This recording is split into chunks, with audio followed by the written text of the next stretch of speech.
हमारे ऊपर प्रभु की कृपा है ये हम कैसे पहचाने?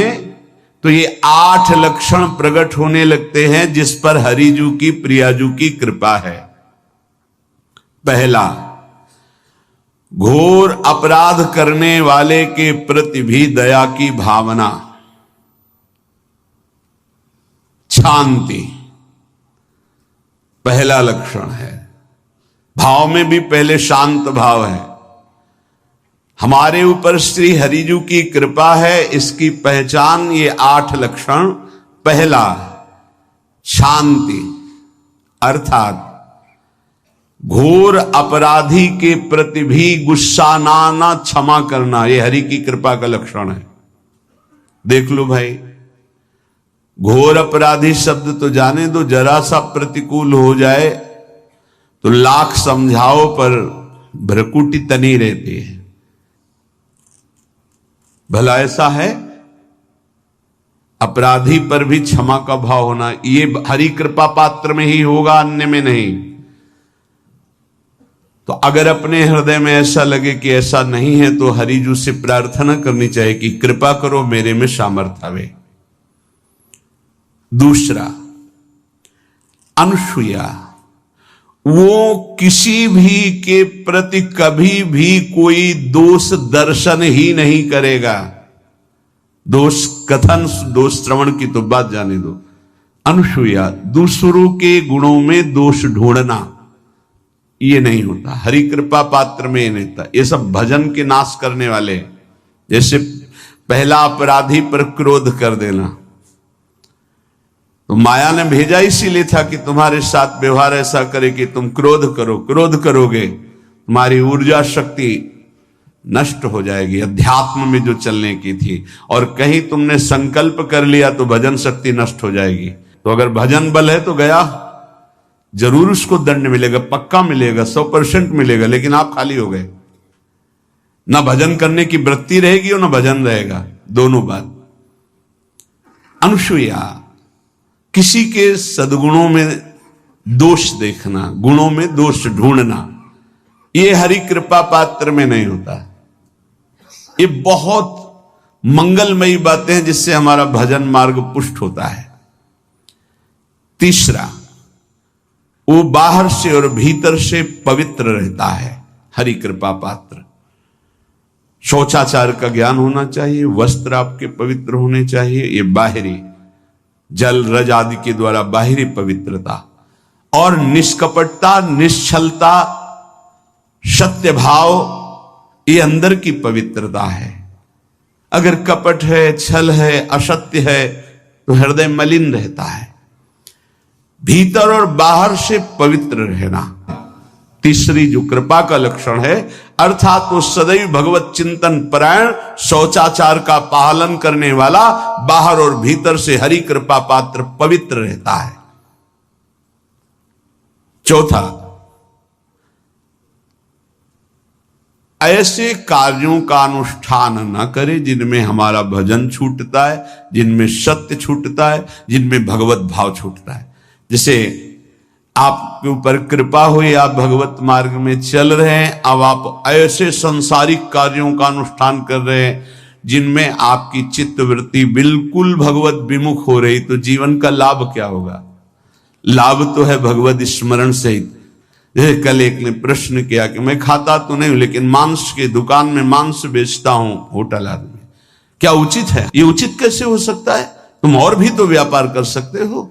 जरूरी है धर्म का पालन करने की इच्छा करते हो, धर्माचरण करते हो, ऐसा नहीं।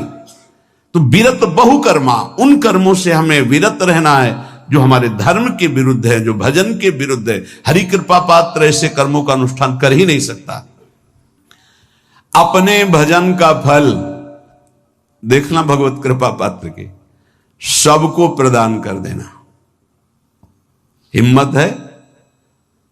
अपने भजन, इतनी मेहनत से किया हुआ भजन, भजन होने के बाद हे प्रभु इस भजन का फल हो, सर्वे भवन्तु सुखिना सर्वे सन्तु निरामयः। यहां तो कहते महाराज एक माला रोज आपके लिए करता हूं कि आपकी बीमारी ठीक रहे, तो शेष किसके लिए करते हो प्रभु? शेष क्या? अगर इष्ट और गुरु के लिए तुम्हारा है कि एक माला करते तो फिर इतनी माला करते तो हमें क्या होगा?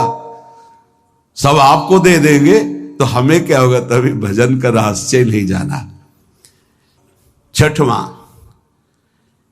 अपने भजन से अपने लिए कुछ भी ना चाहना और दूसरों की तो बात जाने दो। दूसरों से कुछ ना चाहना ये तो ठीक है, अपने भजन से अपने लिए कुछ ना चाहना है हिम्मत। देखो ये हरि कृपा पात्र में हिम्मत होती है। अपना भजन अपने प्रयोग में ना लाना, इसका भी आंतरिक रहस्य है। अपने प्रयोग में आप शरीर को लेकर के बोलेंगे, अगर स्वरूप को लेकर तो प्रयोग की कोई वहां जरूरत ही नहीं, स्वरूप पूर्ण काम है, वहां कोई अभाव नहीं। जब आप कोई भाव अपने लिए करेंगे तो देह भाव होगा, देह भाव से किसी विषय की मांग होगी। विषय पूर्ति भजन का फल नहीं होता, भजन का फल होता विषय निवृत्ति। बहुत जोर की बात है, कैसे समझ में आए? अपने भजन का भी फल अपने लिए नहीं, दूसरों से कुछ चाह रखना तो बात ही जाने दो। भजन से भी कोई अन्य सुख की चाह नहीं हुई। क्या चाहिए? भजन ही बनता रहे, भजन का फल भजन बनता रहे, खूब निरंतर जप करते रहे। सातवां, किसी भी मान सम्मान कीर्ति पद प्रतिष्ठा के मिलने पर हृदय का असंतुष्ट हो जाना, यह हरि कृपा पात्र का लक्षण होता है। प्रणाम नमस्कार जय हो तो हृदय में असंतुष्ट हो जाना चाहिए। कोई किंचन मात्र अभिमान न उदय हो जाए। प्रभु बचाओ, ये माया की चकाचौंध से बचा लो नाथ। कौन सा अपराध बन गया कि आपकी जय की जगह यहां हमको ऐसा सुनना पड़े। मान प्रतिष्ठा कीर्ति जिसके लिए बड़े बड़े लालायित रहते, हरि कृपा पात्र को विष की तरह चुभती है। और आठवां, किसी भी प्राणी समुदाय से संबंध ना रखते हुए सब पर दया की भावना, सब पर कृपा की भावना, सब पर करुणा मैत्री, पर किसी से ममता नहीं। ये सूत्र बहुत व्यवहार में प्रयोग करने योग्य है। सबसे करुणा और मैत्री, पर किसी से ममता नहीं। करुणा तो करी भरत जी ने, मैत्री भी की मृग से, पर ममता रहित नहीं रहे। ममता कर ली तो अगला जन्म हिरण का हो गया। प्राण मात्र पर दया कृपा करुणा मैत्री, पर ममता नहीं। ममता किसी से, और यहां करुणा मैत्री ये तो गायब हो गई, केवल ममता रह गई है। अपने शरीर से ममता, शरीर संबंधियों से ममता, विषय भोगों से ममता, यही जहर है। संबंध में ये ममता ही जहर है, विचारों में अहंकार जहर है, कर्मों में ये आसक्ति जहर है। संतों के कहा जाता है चरण स्पर्श से ज्यादा पावर मिलता है। अगर चरण स्पर्श न करावे तो उनकी चरण रज ले ले, नहीं कोरी भावुकता नहीं। संतों के शरीर से भागवतिक परमाणु निकलते हैं, क्योंकि हर समय भजन में रहते हैं। तो हाथों की अंगुलियों के पूर्वों में आगे, और चरण तलवे में, और चरण के अंगूठे अंगुलियों में, यहां से विशेष ऊर्जा शक्ति निकलती है उनकी भजन की। इसीलिए विद्युत परमाणु जैसा काम करती चरण रज, बिजली जैसा काम, क्योंकि तलवे में और चरण के अंगूठे में वो स्पर्श हुई चरण रज विशेष। पैर छूने से लाखों गुना लाभ चरण रज से मिलेगा। उनकी चरण का चिन्ह बना, चल रहे हैं आगे, कहीं ऐसा सौभाग्य हो कि पानी है हम आके गए, चरणामृत सीधे मिल रहा है। चरणामृत अपने तो बहुत सौभाग्य कई बार ऐसे मिले, पैर के अंगूठे में सबसे ज्यादा परमाणु होते हैं संतों के। अतः जहां जहां संतों के चरण स्पर्श होते हैं वहां वहां की रज पूरे शरीर के विद्युत को उस रज में, उनके शरीर में जो ऊर्जा शक्ति भजन की वो उस रज में, इसलिए उस रज का। और यहां वृंदावन की रज तो महारानी जी की चरण रज है। सद्यो वसीकरण चूर्ण मनंत शक्तिम तम राधिका चरण रेणु मनुस्मरामि। रोज चरण वंदना वृंदावन की करके और रज लगावे, बहुत लाभ प्राप्त होगा। जो रोज रज का सेवन करता है उसके अंदर भागवतिक परमाणुओं का समावेश हो जाता है। 10,000 वर्ष एक पैर के अंगूठे के बल खड़े होकर दोनों हाथ उठा के, जो हम लोग 1 मिनट नहीं कर सकते, पैर के अंगूठे के बल खड़े होके दोनों हाथ उठा 1 मिनट नहीं कर सकते, वो 10,000 वर्ष मंत्र जपते हुए तब कहीं करदम जी को भगवान का दर्शन हुआ था। यहां 10,000 वर्ष है ही नहीं जिंदगी में, 70-80 वर्ष के खेल है हमारा। इसमें अगर हम निरंतर नाम जप कर लें तो बिना किसी तपस्या के भगवान के दर्शन हो जाएंगे। कह रहे मेरा विश्वास है कि इस कलयुग में भगवान के दर्शन बहुत सरल हैं, सहज हैं, पहले युगों से भी। अन्य युगों के महापुरुष चाहते हैं कि कलयुग में मेरा जन्म हो जाए, थोड़े प्रयास से भगवान के दर्शन, रात दिन नाम जब, थोड़ा प्रयास, अब 10,000 वर्ष वाला प्रयास, और 80 साल के हैं, 80 में 20-30 वर्ष तो सोने के रख लो, क्योंकि अधिकतर बाल्यावस्था ऐसी चली गई। अब जवानी में अगर होश आ जाए और नाम जप कर ले तो इसी से भगवत प्राप्ति हो जाएगी। ऐसा रोज आने लगता है कि आज भगवान मिलेंगे, आज भगवान मिलेंगे। जब भजन परिपूर्ण होने लगता है, भगवान को मिलना होता है, तो हृदय से लगता है आज भगवान मिलेंगे, आज भगवान, आज तो पक्का मिलेंगे। भगवान मिल जाते हैं। भगवान फिर कोई न कोई रूप रख करके आते हैं और वो अनुभव कराते हैं, मैं हूं, देखो मैं हूं। अब प्रभु के सिवा मेरा कोई नहीं, मेरे तो गिरधर गोपाल, दूसरों न कोई। हृदय व्याकुल है प्रभु के मिलने, वो इतनी तक तो पहुंचना ही नहीं पड़ता। इसके पहले ही वो हृदय और मानस में छाने लगते हैं, फिर साक्षात्कार तो अपने आप हो जाता। इतना नहीं पहुंचना पड़ता, मारो नहीं, सहज सरल आनंद, व्याकुलता आनंद भरी। और उतने में आप थोड़ा करके देखो, आपकी भावना में आते हैं कि नहीं प्रभु। अभी देखो आप जितना भजन करते हो उतनी भावना में आते हैं कि नहीं, देखो आप तो वैसे आपकी भावना के सामने है। और जब गाढ़ भावना हो जाएगी तो ही आपसे बात करने लगेंगे। वो है, कोई कण ऐसा नहीं जाना हो तो जब आप भावना कर रहे हैं तो आपकी भावना में जो झांकी आई वो आए हैं प्रभु, वो केवल कोरी भावना नहीं है। क्या साधना करते करते साधन के बल से भगवान मिल सकते हैं? नहीं। कि आप खूब साधना कर रहे हो, साधना का आपको बल है, उससे भगवान मिल जाएंगे? नहीं, उसका फल मिलेगा आपको, तप लोक, महालोक, जनलोक, ब्रह्मलोक और भी, लेकिन भगवान नहीं मिलेंगे। भगवान का मिलने का एक ही उपाय है कि वो कृपा कर दे, वो कृपा कर दे। कोई साधक चाहे कि अपने तपोबल से, अपने साधना के बल से भगवान को बांध के सामने खींच के लाए, ऐसा कोई तपस्वी नहीं पैदा हुआ, ऐसा कोई साधक नहीं पैदा हुआ। कितना भी साधन किया जाए, कितना भी योग किया जाए, परंतु भगवान के दर्शन सिर्फ भगवान की कृपा से होते हैं।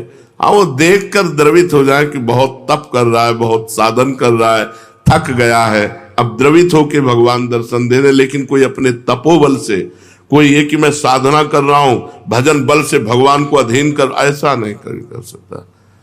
वो जब भजन करते हुए दैन्य भाव तो भगवान द्रवित हो गए और वो दर्शन दे दिए। क्या जैसे हम दो मित्र मिलते हैं ऐसे भगवान से मिलकर वार्तालाप कर सकते हैं? हाँ, अवश्य। यदि आपके अंदर भगवान से प्रेम उदय हो चुका है तो भगवान आपसे दो मित्रों की तरह एकांत में मिलकर परस्पर वार्तालाप कर सकते हैं।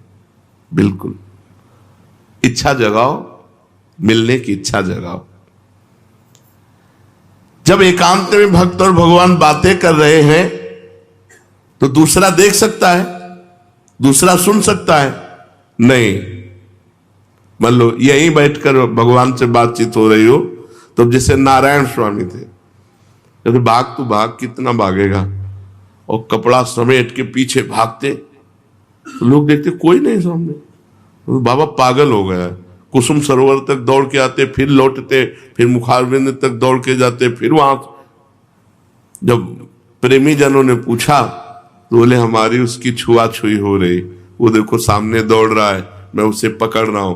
लेकिन सबको लगता कि पागल हो गए हैं क्या, दौड़ रहे हैं। कहते भाग तो कितना भागेगा, आज मैं पकड़ के छोड़ूंगा, और सामने कोई है नहीं। तो लोग पागल ही तो समझते थे, तभी भक्त को एक पागल संज्ञा दे दी जाती है।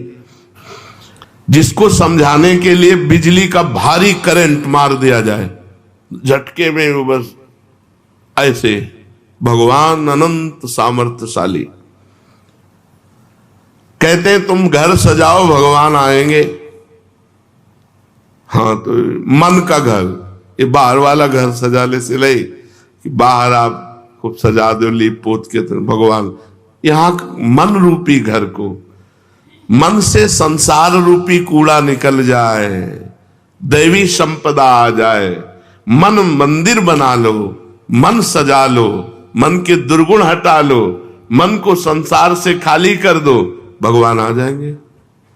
मन रूपी घर को सजाना। क्या भगवत प्राप्ति प्रारब्ध में लिखी है कि तुम्हें जाओ इस जन्म में भगवत प्राप्ति हो जाएगी? नहीं। भगवान का भजन संत समागम के द्वारा प्रारंभ होता है, और भजन के द्वारा हमारा भाग्य नया निर्माण होता है भगवत प्राप्ति का। वो पूर्व जन्म से नहीं होता कि अगला जन्म तुम्हें भगवत प्राप्ति हो जाएगी, वो भजन से होता है। क्या प्रारब्ध बाधा पहुंचा सकता है? इच्छा प्रबल हो, भजन कस के हो, भगवान की अनन्यता हो, तो प्रारब्ध बाधा नहीं पहुंचा सकता, नहीं पहुंचा देगा। प्रारब्ध बहुत बुरा होता है। जिसे मान लो दोनों किडनी फेल, डायलिसिस, और बड़ी समस्या, बड़ा परेशान, पर भगवान की कृपा से चल रहा है, साधन भी चल रहा है जो भगवान चला रहे हैं। जैसे अगर बताओ प्रारंभ में ये हो जाता, मान लो भजन शुरू किया, प्रारंभ हो गया, मार दिया ना प्रारब्ध ने, तो प्रारब्ध बाधा पहुंचा सकता है भगवत प्राप्ति में, यदि भगवान की अनन्यता न हो, भगवान की शरणागति न हो, भगवान का भजन न हो। भगवान की अप्राप्ति के संताप का क्या स्वरूप है? जिया ना जाए। भगवान के अमिलन में, भगवान के बिछोह में एक एक निमेष युग के समान लगने लगे, ऐसा नहीं लगता। ये परम धाम क्या है? वैकुंठ लोक, गोलोक, साकेत, कैलाश, ये परम धाम है। एक है या अलग है? एक ही है, और भावना के अनुसार अलग वैभव प्रकाशित हो जाएगा। धाम नित्य चिदानंद एक है। आपने भगवान शिव की उपासना की तो आपको पूरा कैलाश रूप में भगवान शिव परिकर सहित अनुभव कराएगा। राम जी की उपासना की तो वही धाम साकेत बनकर अनुभव कराएगा। श्याम जी की उपासना की वही धाम गोलोक बनकर अनुभव कराएगा। धाम एक है, वो चिदानंदमय है, तो भक्त जैसी भावना करता है वैसा अनुभव कराता है।